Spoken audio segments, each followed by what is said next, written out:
আমার আল্লাহ বলেছেন, বান্দারে তোকে শুধু একটু ভালোবাসার শিক্ষা দিলাম, ওই ভালোবাসার শিক্ষা থেকে 14 ফেব্রুয়ারি ভালোবাসা দিবস পালন করে ফেলতেছস। কিন্তু তোকে আমি যে প্রত্যেক দিন ভালোবাসতেছি, যখন সন্ধ্যা হয়, রাত্রে যখন তুমি ঘুমিয়ে যাও, রূহ থেকে রূহটা বাইর হয়ে, দেহ থেকে রূহ বাইর হয়ে রূহ জগতে চলে যায়, তুমি মৃত্যু ব্যক্তির মতো ঘুমন্ত অবস্থায় পড়ে থাকো।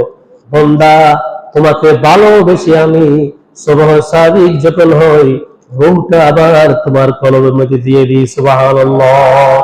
ও বান্দা, তোকে এতে ভালোবাসলাম কেন? কি জন্য তোকে ভালোবাসলাম? একমাত্র আমাকে সিজদা করার জন্য।